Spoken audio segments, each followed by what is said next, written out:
Représente pour vous d'être là ce soir avec encore voilà, des joueurs du Real Madrid qui peuvent l'obtenir évidemment ce ballon d'or. Le Real Madrid, comme tout le monde connaît, il y a une histoire d'amour entre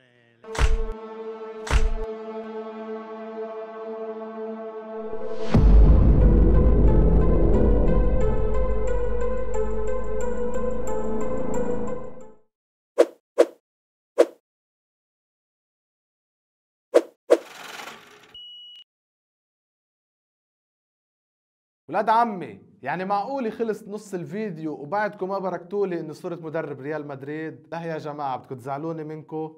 يلا الكل بالتعليقات يكتب لي مبروك الوظيفة الجديدة، او اقول لكم مش بس بالتعليقات، كمان اللي بده يبارك لي فيه يبارك لي بطريقة غير، واللي هي انه يحط لايك للفيديو ويشترك بالقناة ويفعل زر الجرس. هاي بتكون احلى مباركة بالنسبة لإلي. وإسا مع فقرة المجزرة. لعيبي ما بدي اياهن رح اتخلص منن بهالفقرة. وقبل ما نبلش باسماء الضحايا، المبالغ اللي رح اجنيها من بيع هاللعيبة رح اضيفها لميزانية ال 350 مليون يورو يلي منحتني اياها الادارة من اجل التعاقدات، كرمال اقدر اجيب اللاعبين اللي انا بدي اياهم. الضحية الاولى هو فايخو واللي بتتقدر قيمته السوقية ب 5 مليون يورو. الضحية الثاني رح يكون فيرلاند مندي يلي بتتقدر قيمته السوقية ب 37 مليون يورو. الضحية الثالثة رح يكون اودروزويلا يلي بتتقدر قيمته ب 3 مليون يورو. اما الضحية الرابعة فحيكون لوكاس فاسكيز يلي بتتقدر قيمته السوقية ب 8 مليون يورو. أكيد هازارد حيكون من ضمن الضحايا واللي بتتقدر قيمته السوقية ب 10 مليون يورو. بالطبع الأسطورة للأسف اللي راح نتخلى عنه ماريانو دياز كمان حيكون ضمن الضحايا، وقيمته السوقية بتتقدر ب 2 مليون يورو، واللي بده ياخده كمان هيك ببلاش ياخده بس يخلصنا منه. بعد ما ضحينا باللعيبة اللي حكينا عنهم، زاد المبلغ وصار عندي ميزانية تقدر ب 415 مليون يورو، وبهاي الميزانية رح أجيب عدة لاعبين اللي بطمح إنهم يكونوا ضمن تشكيلتي كرمال أحقق الوعود اللي وعدتكم فيها.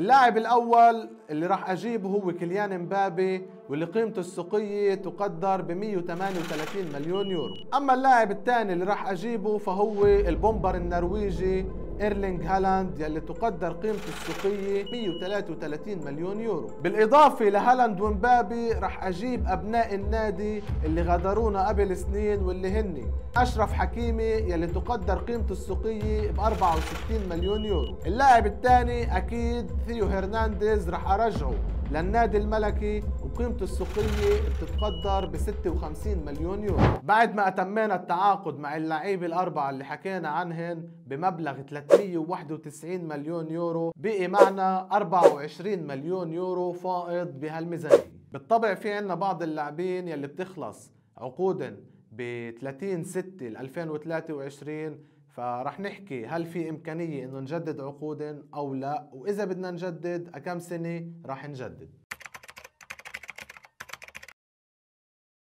كريم بنزيما تجديد عقد سنة. ماركو أسينسيو تجديد 3 سنين. توني كروز 2 سنين تجديد. لوكا مودريتش تجديد سنة. داني سيبايوس تجديد 3 سنين. ناتشو فرنانديز ناتشو تجديد 2 سنين. بعد ما أتمينا عملية التعاقد والتخلص من اللاعبين وجددنا عقود بعض اللاعبين اللي تنتهي عقود هاي السنة، هلأ خلينا نحكي مع بعض عن التشكيلة الأساسية اللي راح ألعب فيها ومين حيكون اللعيبة اللي جالسين على دكة الاحتياط. طبعا الخطة اللي راح ألعب فيها راح تكون 4-3-3. حراس المرمى كورتوا لونين. كورتوا أساسي، لونان دكي. ظهير أيسر ثيو هرنانديز ألابا. ثيو هرنانديز أساسي وألابا دكي. قلب الدفاع ميليتاو روديجير ناتشو.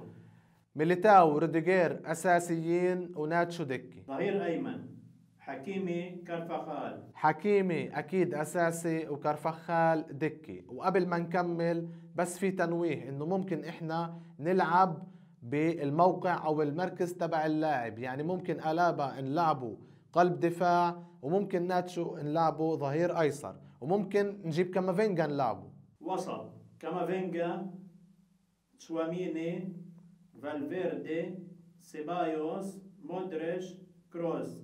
الأساسية راح يكونوا كامافينجا وفالفيردي ومودريتش، وعلى الدكة راح يكون تشواميني وسيبايوس وكروس. جناح أيمن مبابي أسينسيو.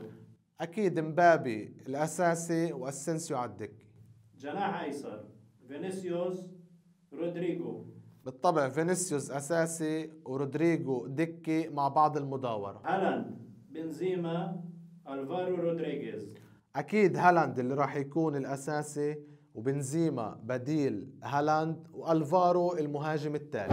هلأ خلينا نحدد مين اللي حيكونوا كباتن هالفريق، وهن 3: القائد الأول والقائد الثاني والقائد الثالث. القائد الأول راح يكون ميليتاو، والقائد الثاني راح يكون لوكا مودريتش، والقائد الثالث راح يكون كريم بنزيما. أما اللاعبين اللي راح ينفذوا الركلات الحرة فراح يكونوا ثيو هرنانديز وفيدريكو فالفيردي. ركلات الجزاء أكيد المنفذ الأول راح يكون إيرلينغ هالاند، والمنفذ الثاني راح يكون كيليان مبابي. وقبل ما نختم، شو رأيكم بعملية البناء بشكل عام والتشكيلة اللي راح نلعب فيها؟ وهل من الممكن انه يكون في تشكيلة تاني لفرق اخرى تنافس هاي التشكيلة، ام هاي التشكيلة وهدول اللاعبين راح يكتسحوا كل البطولات؟ شاركونا رأيكم من خلال